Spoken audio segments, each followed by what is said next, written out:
We don't need any religion to withdraw from consent from the torture of innocent child. Come on, you atheists, run away. Run away as fast as you can from the logical, intellectually consistent conclusion, consequences of your atheism. This is absolutely amazing. Cliffe Connectly challenges the atheists to not run away and challenge their own beliefs, and it's absolutely amazing. So make sure to watch till the end because this one is absolutely wild. Shout out to Cliffe Connectly and give me an answer. Let's get into it. We don't need any religion to withdraw from consent from the torture of innocent child. There are many other aspects which are relative. All right, why is the torture of an innocent child absolutely evil? Why? The most of religion will support the point of view about innocent child. I don't know any religion which Yeah, that's not my point. have other My point is not that Jesus is the truth.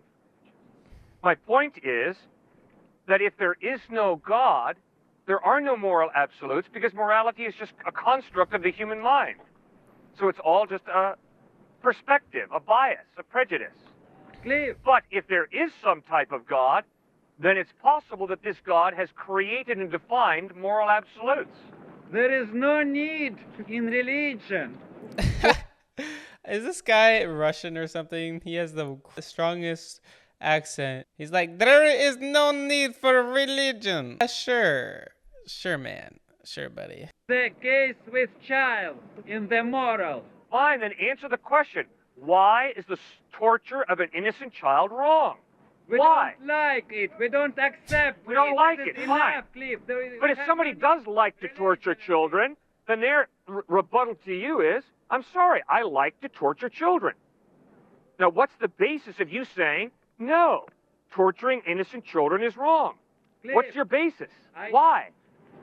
I dislike it. This Good. is enough. That's the craziest answer. I dislike it, therefore it's wrong. Okay, but they like it then. Who do you to tell them no? That's the problem. Bravo, good for you. But that doesn't make, just because you don't like something, doesn't mean it's a moral absolute. Come on. We don't need the moral absolute.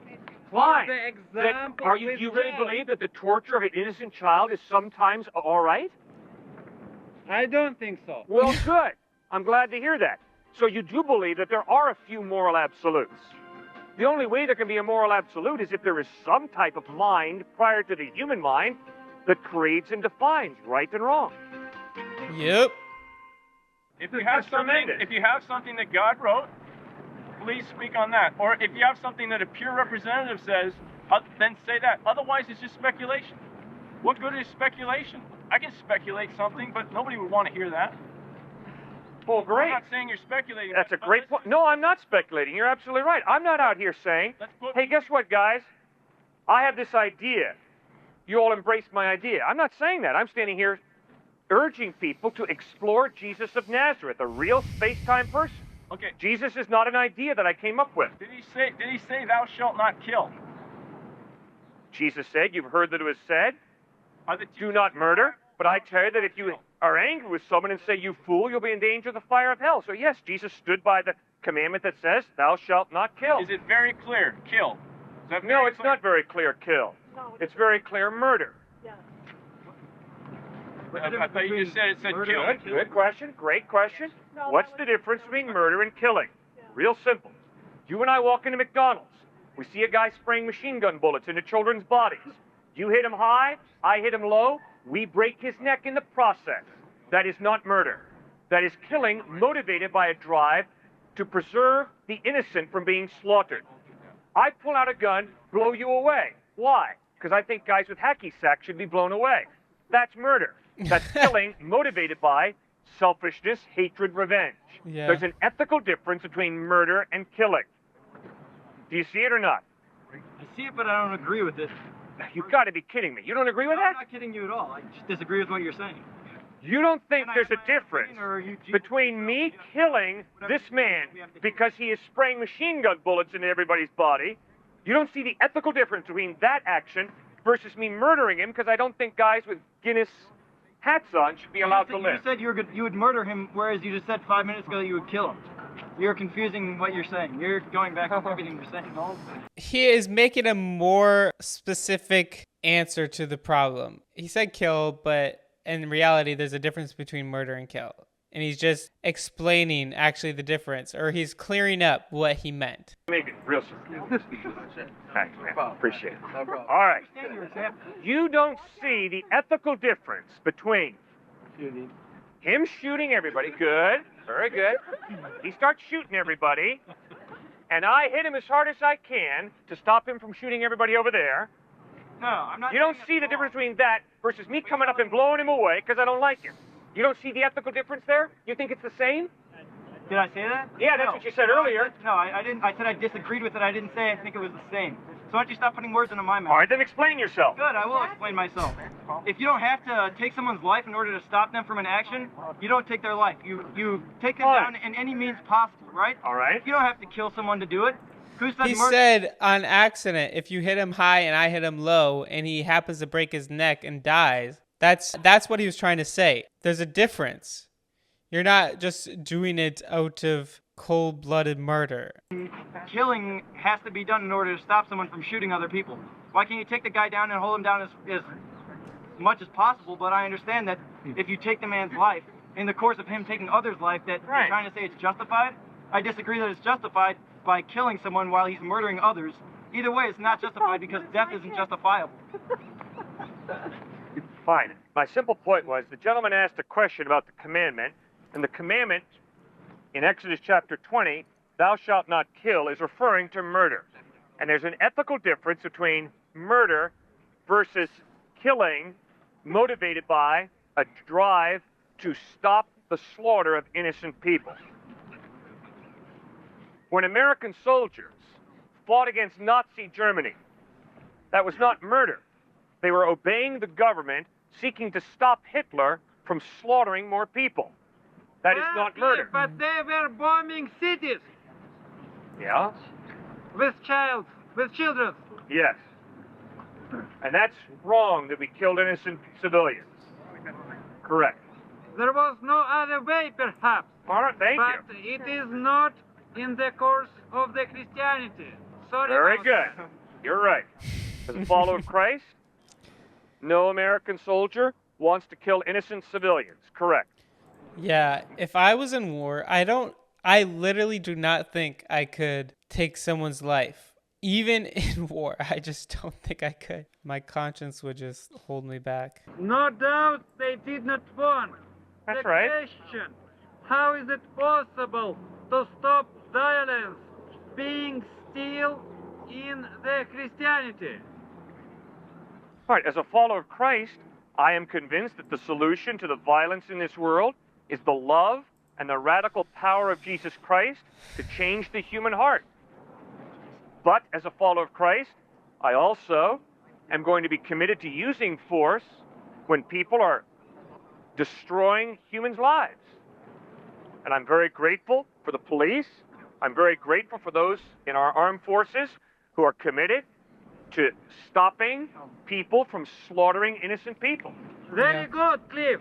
This Thank is you. example where the Christian moral becomes relative. It is impossible, it is bad, absolutely evil to torture innocent child. Good. But if there is no way to stop the violence unless the bombing of cities, it is moral, is it acceptable? He is example of relativity of the moral. Exactly. Wait, what? No. Still not moral. It's still not relative, though. I did he just think he proved his point?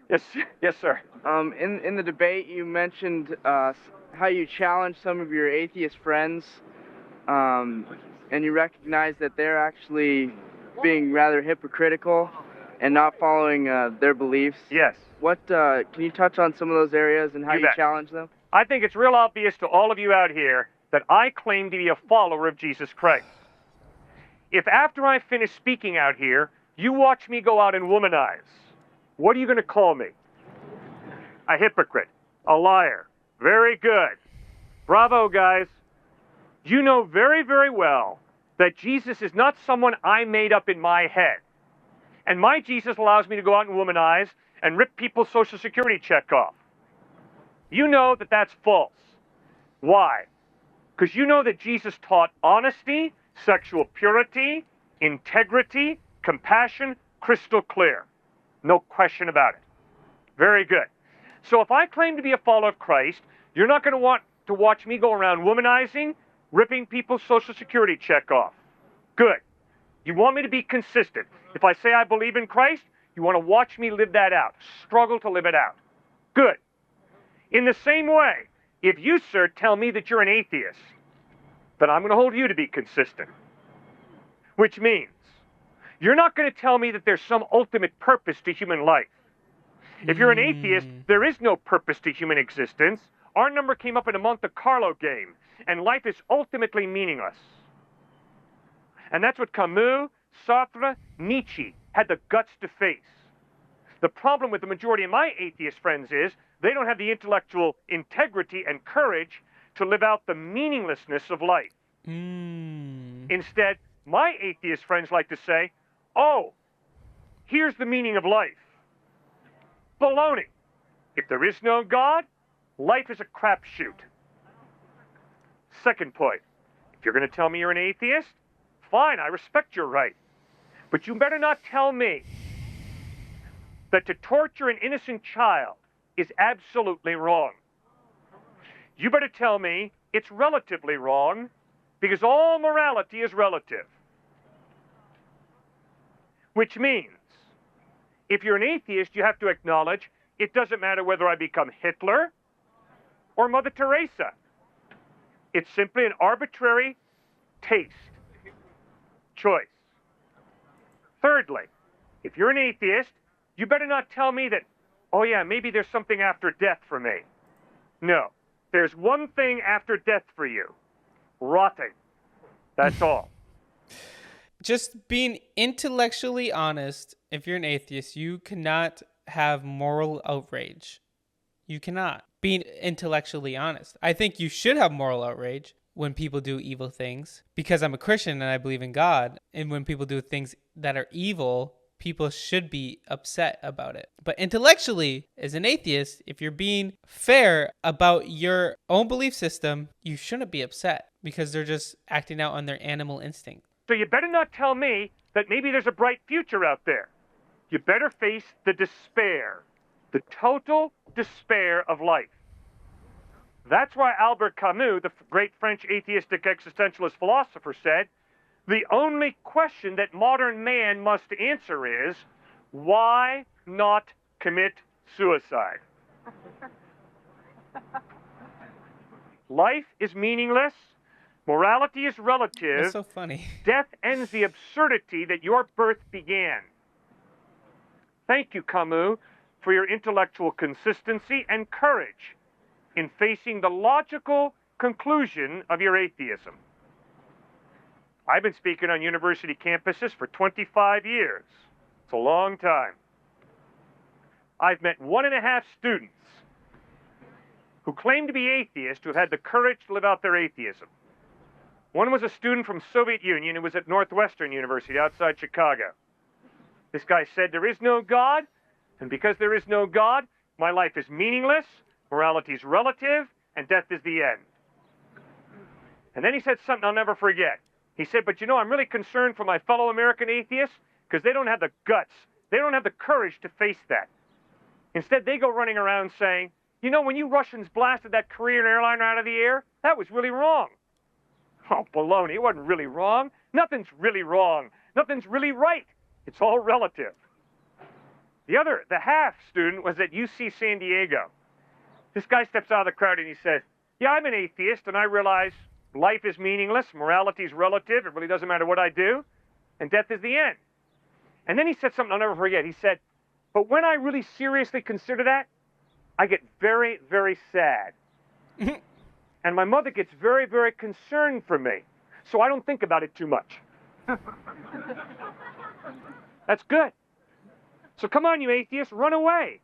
Run away as fast as you can from the logical, intellectually consistent conclusions, consequences of your atheism. That's why Bertrand Russell, the great British atheist philosopher, talked about unyielding despair. Russell faced the despair of his atheism, and then he said, but you just can't give in, guys. You can't give in to that despair. Just gotta keep running away from it. You might think that Cliffe is being harsh here, but he's challenging you to think about how scary that is. How much despair and sadness that reality is. You might be thinking, well, all atheists are not like that. We believe and have faith and we're kind, but like intellectually thinking about it, that's why you should become a Christian. I mean, having faith in Jesus, believing that there is a God, that's what he's trying to get you to come around to. What part is necessary? All right, the Russian guy's back. Evidence, and what part is optional? Where is criterion? What would be enough for you to believe that this person is God? Good question. If someone claims to be God, I'd like at least three things. First of all, I'd like to be able to examine his lifestyle, how he treats people. And secondly, I'd like to examine his solution to the human dilemma of sin. And thirdly, I'd like to be able to examine whether he's able to beat mortality. To pick up? Beat mortality, beat death. If he claims to be God, I certainly hope he can beat death, if he's a supernatural God. You need the person to show some supraphysical marvels to as proof, do you? I'd like to see his lifestyle, his morality. Secondly, I'd like to see his solution to the dilemma of human evil, human sin. And thirdly, I'd like to see his ability to beat death. Good. And that's what Jesus Christ reveals marvelously. Christ lived a sinless life. Christ pointed out that the dilemma of sin he has dealt with through his death on a cross. And Christ rises from the dead, beating death. That's why when he claims to be God in human form, I trust him. Well, Cliffe, now you like the Michael. Monday, Michael suggested that God makes the marvels and appears in front of public. Now you claim the same from anybody who claims to be God, do you? If someone claims to be God, I want to examine their lifestyle. I want to listen to their solution to the problem of evil. And I want to see whether they can beat death. And if they can do those three things, I'd be very impressed. Hence, nobody can claim to be God unless to be crucified. No. You don't have to be crucified. Resurrected, though. Yeah, beating death. And you'll not believe him until he was killed and resurrected. Well, yeah, if someone claims to be God in human form, well, I want to see whether they can beat death or not. I mean, anybody can say, I'm God in human form. Right. I need some evidence, though. I'm not just going to say, oh, I believe you. Vedic teachings state that there's 8,400,000 species, and the soul transmigrates through those species. Yeah, well, I'm convinced that you never were a frog. And I'm convinced that you never were an ape. I'm convinced you're a human being created in the image of God. I think you're in ignorance there. All right. I'm not a human being. What are you? I'm a spirit soul in a human body right now. And over there behind you is a spirit soul in a plant body. All right. Well, then, is there any difference between me stepping on you and me stepping on the flower? Yeah, but think with me a second. You got a human head, you have a cow's head, and you have a head of lettuce. You take out a machete, whap, off with the head of lettuce. Whap, off with the cow's head. Whap, off with the human head. Is there an ethical difference in those three actions? We accept knowledge from God. He says you can have the plant form to eat, but first it's sacrificed to him.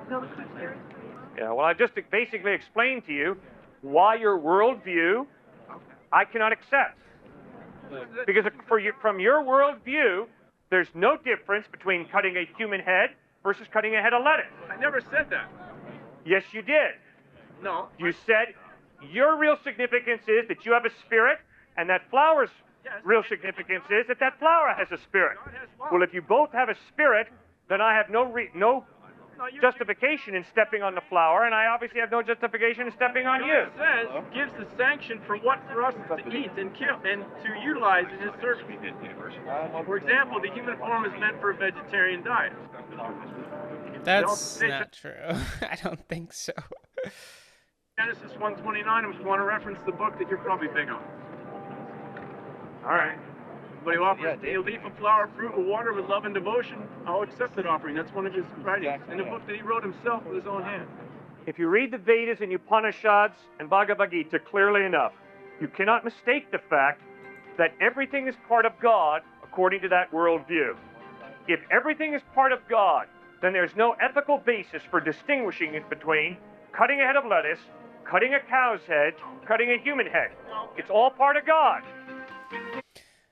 Shout out to Cliffe for doing amazing. I love the older videos. They're super fun, in my opinion. What makes a person valuable? I would say it's because you're created in the image of God. That's why you have intrinsic value. You're not just evolved to a higher order. You actually have life. You're more valuable than an animal, more valuable than a tree. You're more valuable than a rock because you were made in the image of God. You're created with a soul and a purpose. Anyway, guys, go to Jesus today. Know that he loves you. He's longing to have a relationship with you. It will be the best decision you can ever make. If you've never done that, in the description below, you can click a link to help you to decide to follow Jesus for the first time. Do that today.